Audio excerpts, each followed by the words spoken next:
This is the story of Reliance company. ये वही company है जिसकी शुरुआत आज से 58 साल पहले यानी 1966 में मसालों के व्यापार से हुई। आज 2024 में इस कंपनी की नेटवर्थ 236.27 बिलियन डॉलर यानी भारतीय करेंसी की बात की जाए तो 7.4 खरब रुपए है। इस वीडियो में आपको ये पता चलेगा कि किस तरीके से रिलायंस कंपनी ने कुछ ही सालों में इतने बड़े एम्पायर को बिल्ड किया।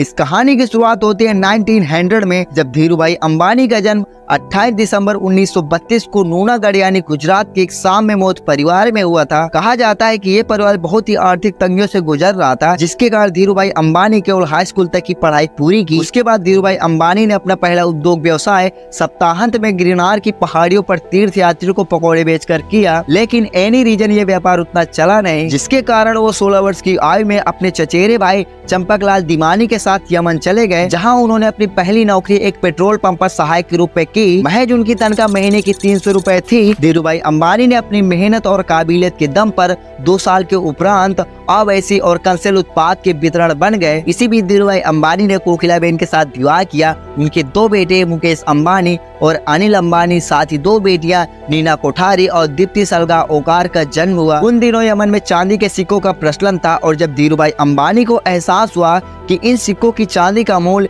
सिक्कों के मूल्य से ज्यादा है, तो उन्होंने लंदन की एक कंपनी को ये चांदी के सिक्कों को गलाकर बेचना शुरू कर दिया। और जब तक यमन की सरकार को पता चलता, वो मोटा मुनाफा कमाकर सन 1958 को भारत वापस लौट आए। भारत वापस लौटने के बाद धीरूभाई अंबानी ने 15,000 की पूंजी को लेकर अपने चचेरे भाई चंपकलाल दीवानी के साथ 350 स्क्वायर फीट के कमरे से रिलायंस वाणिज्य निगम की शुरुआत की। इसका पहला कार्यालय मस्जिद बंदर के नरसिंहनाथ सड़क पर स्थापित किया, जिसमें एक टेलीफोन, एक मेज और व्यवसाय में मदद करने के लिए 2 सहायक थे। इस कंपनी का प्राथमिक व्यवसाय पॉलिएस्टर के सूत का आयात और मसालों का निर्यात करना था। ये व्यापार बहुत अच्छे तरीके से चला, लेकिन सन 1956 में जब चंपकलाल दीवानी और धीरूभाई अंबानी की साझेदारी खत्म हो गई, क्योंकि यह माना जाता है कि इन दोनों के स्वभाव अलग थे और व्यवसाय कैसे किया जाए इस पर इन दोनों की अलग अलग राय थी। जहां चंपकलाल दीवानी एक सतर्क व्यापारी थे और धागे की फैक्ट्री भंडारों के निर्माण में विश्वास नहीं रखते थे, वहीं धीरूभाई अंबानी जोखिम लेने वाले के रूप में जाने जाते हैं।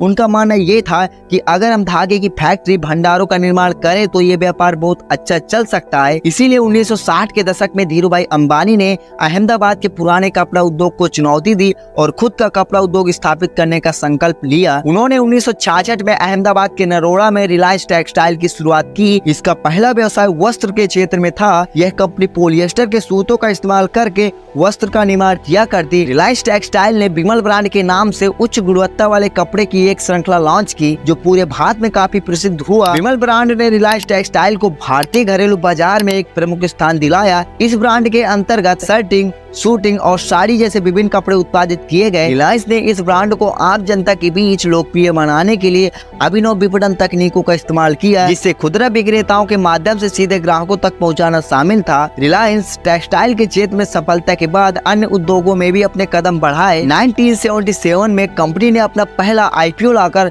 सार्वजनिक रूप से शेयर बाजार में प्रवेश किया। यह भारतीय कॉर्पोरेट इतिहास में एक महत्वपूर्ण घटना थी, क्योंकि रिलायंस ने पहली बार आम जनता को शेयर खरीदने का अवसर दिया। उन्होंने लोगों को आश्वस्त किया कि अगर आप इस कंपनी के शेयर को खरीदते हो तो उन्हें अपने निवेश पर केवल लाभ ही मिलेगा, जिससे बाद के विभिन्न क्षेत्रों से 58,000 से भी ज्यादा निवेशों ने IPO की सदस्यता ग्रहण की। इस सदस्यता से रिलायंस ने 2.8 करोड़ रुपए एकत्रित किए, जिससे यह शेयर बाजार में सबसे अधिक पूंजी एकत्रित करने वाली कंपनियों में से एक बन गई। इसके बाद धीरूभाई अंबानी ने 1980 के दशक में पेट्रोकेमिकल्स में प्रवेश किया, क्योंकि धीरूभाई अंबानी वस्तु का व्यापार करते थे जो पॉलिएस्टर के धागों के उत्पादन पर आधारित था। इस दौरान उन्हें एहसास हुआ कि पॉलिएस्टर और अन्य कृत्रिम वस्तु बनाने के लिए कच्चे माल की आवश्यकता होती है, जो पेट्रोकेमिकल से प्राप्त होता है। इसीलिए 1985 में रिलायंस ने हजीरा में एक पेट्रोकेमिकल प्लांट की स्थापना की। यह भारत का सबसे बड़ा पेट्रोकेमिकल्स प्लांट था, जो पॉलिएस्टर, फिलामेंट यार्न और पॉलीएथिलीन के उत्पादन के लिए था। लेकिन इसी बीच 19 1986 में जब धीरूभाई अंबानी को पहला दिल का दौरा आया, जिसके कारण उनकी सेहत पर काफी बुरा असर पड़ा, उनके शरीर का एक हिस्सा लकवाग्रस्त हो गया और उनके हाथ और पैर में कमजोरी आ गई। लेकिन इसके बावजूद कंपनी को आगे बढ़ाने के लिए अपना काम जारी रखा, जिससे हजीरा प्लांट की सफलता के बाद 1990 के दशक में रिलायंस ने गुजरात के जामनगर में दुनिया के सबसे बड़े रिफाइनरी को बिल्ड करने की योजना बनाई और 1999 में इस रिफाइनरी को चालू किया गया, जिसकी शुरुआती क्षमता 27 मिलियन टन प्रति वर्ष थी। जामनगर रिफाइनरी को उस समय की सबसे उन्नत तकनीकों से लैस किया गया था। इसे एकीकृत रिफाइनरी और पेट्रोकेमिकल संयंत्र के रूप में बनाई गई, जिससे रिलायंस को कच्चे तेल से पेट्रोकेमिकल और ऊर्जा उत्पादों का उत्पादन करने में सहायता मिली, जिससे यह रिफाइनरी न केवल इंडिया के लिए बल्कि पूरे दुनिया के लिए महत्वपूर्ण साबित हुई। रिफाइनरी के सक्सेस के बाद धीरूभाई अंबानी ने रिलायंस इंडस्ट्री के व्यापार का विस्तार अंतरराष्ट्रीय स्तर पर किया। धीरूभाई अंबानी ने रिलायंस को बहु क्षेत्रीय कंपनी के रूप में विकसित किया।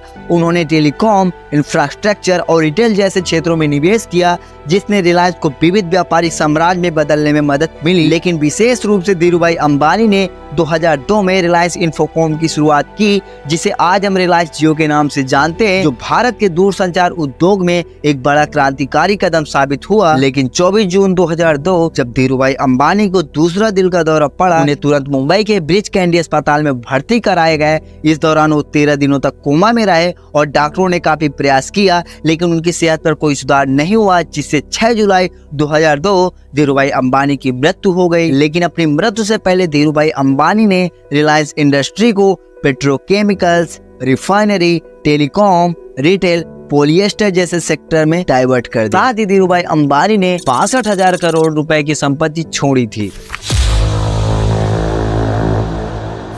मृत्यु से पहले धीरूभाई अंबानी ने कंपनी के भविष्य के लिए कोई लिखित वसीयत की योजना नहीं बनाई थी, जिससे बड़े भाई होने के नाते मुकेश अंबानी कंपनी के चेयरमैन बने, जबकि वहीं अनिल अंबानी कंपनी के उपाध्यक्ष बनाए गए, जिसके कारण धीरे धीरे दोनों भाइयों के बीच नेतृत्व और कंपनी की रणनीति को लेकर असहमति होने लगी। कंपनी के कई बड़े फैसलों में मतभेद उभरने लगे, जिससे परिवार के भीतर तनाव बढ़ने लगा। लेकिन कोकिलाबेन ने दोनों भाइयों के बीच समझौता करने का काफी प्रयास किया, लेकिन बात नहीं बनी। अंततः दोनों भाइयों के बीच रिलायंस ग्रुप की संपत्ति और कंपनी का विभाजन किया गया, जिसमें मुकेश अंबानी को पेट्रोकेमिकल्स, रिफाइनरी और तेल व गैस कारोबार जैसे प्रमुख हिस्से मिले, जिसमें मुख्यतः रिलायंस इंडस्ट्री लिमिटेड शामिल थी। वहीं अनिल अंबानी को पावर, टेलीकॉम, फाइनेंशियल सर्विसेज और एंटरटेनमेंट से जुड़े कारोबार दिए गए। इन कंपनी में रिलायंस एनर्जी, रिलायंस कम्युनिकेशन और रिलायंस कैपिटल भी शामिल थी। बंटवारे के बाद मुकेश अंबानी ने रिलायंस इंडस्ट्री को अधिक ऊंचाई तक ले जाने के लिए खुदरा क्षेत्र में प्रवेश करने का निर्णय लिया। उनका उद्देश्य एक ऐसा प्लेटफॉर्म बनाना था जो भारतीय उपभोक्ताओं को किफायती दामों पर उच्च गुणवत्ता वाले उत्पाद उपलब्ध करा सके। इसके लिए उन्होंने 2006 में रिलायंस रिटेल की स्थापना की। इसका पहला स्टोर रिलायंस फ्रेश के नाम पे खोला गया, जो मुख्य रूप से किराने, फल और सब्जियों की बिक्री करता था। शुरुआत में रिटेल ने छोटे शहरों और कस्बों तक ही सीमित था, लेकिन बाद में पूरे देश में फैल गई। रिलायंस फ्रेश की सफलता के बाद रिटेल ने अपने कारोबार को और विस्तारित किया। कंपनी ने अपनी विभिन्न उत्पादन श्रेणियों में खुद को फैलाया, जिसमें कपड़े, इलेक्ट्रॉनिक्स, ज्वेलर्स और लाइफस्टाइल प्रोडक्ट शामिल थे। इसी के साथ रिलायंस रिटेल ने जियो मार्ट के नाम से ई कॉमर्स प्लेटफॉर्म भी लॉन्च किया। इसका उद्देश्य छोटे किराना दुकानदारों और उपभोक्ताओं के बीच एक डिजिटल पुल बनाना था, जिसमें उपभोक्ताओं को सस्ते दाम पर बेहतर सेवाएं मिल सके, जिसके कारण जियो मार्ट ने बहुत कम समय में भारतीय ई कॉमर्स बाजार में अपनी एक अलग जगह बनाई। ये वही रिलायंस रिटेल जो आज भारत की सबसे बड़ी रिटेल कंपनी है, जिसके पास 13,000 से भी अधिक स्टोर्स का नेटवर्क है, जो देश के 7,000 से भी अधिक शहरों और कस्बों में फैला हुआ। सन 2010 जब मुकेश अंबानी के दिमाग में रिलायंस जियो की नींव रखने का विचार आया, क्योंकि उन्हें एहसास हुआ कि इंटरनेट और डिजिटल कनेक्टिविटी भविष्य का रास्ता है, जिसके कारण रिलायंस इंडस्ट्री ने 4G स्पेक्ट्रम खरीदने के लिए $1.9 बिलियन का निवेश किया। इस स्पेक्ट्रम की नीलामी इंडियन गवर्नमेंट द्वारा की गई। उन्होंने इन्फोटेल ब्रॉडबैंड सर्विसेज लिमिटेड को खरीदा, जिसने 4G स्पेक्ट्रम की नीलामी में जीत हासिल की थी। इस खरीदारी के बाद इन्फोटेल का नाम बदलकर जियो इंफोकॉम लिमिटेड कर दिया गया। जियो को शुरू करने से पहले मुकेश अंबानी और उनकी टीम ने पूरे देश में 4G इंफ्रास्ट्रक्चर विकसित करने पर ध्यान केंद्रित किया। इसके लिए उन्होंने पूरे देश में फाइबर ऑप्टिकल नेटवर्क बिछाने पर काम शुरू किया, जिससे देश के कोने कोने में हाई स्पीड इंटरनेट की सेवा उपलब्ध कराई जा सके। 5 सितंबर 2016 जब जियो को आम जनता के लिए आधिकारिक रूप से हाई स्पीड 4G नेटवर्क के साथ लॉन्च किया गया। जियो के लॉन्च के साथ ही ग्राहकों को एक प्रमोशनल ऑफर के रूप में 4 महीने के लिए बिल्कुल मुफ्त 5G data,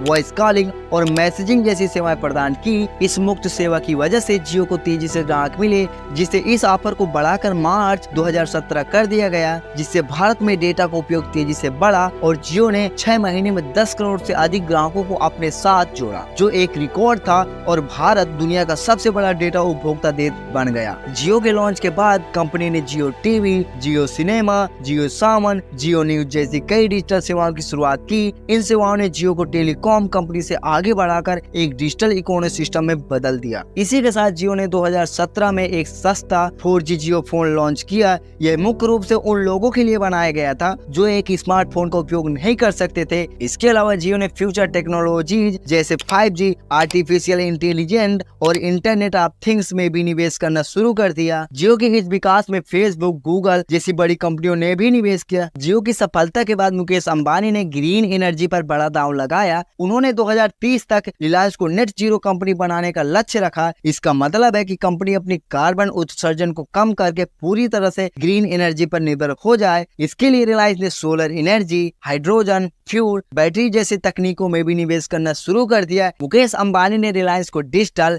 retail, green energy और मीडिया जैसे सेक्टर में तेजी से विस्तार किया। उन्होंने रिलायंस को पारंपरिक तेल और गैस कंपनी से बदलकर टेक्नोलॉजी और कंज्यूमर सेंट्रिक कंपनी में बदल दिया।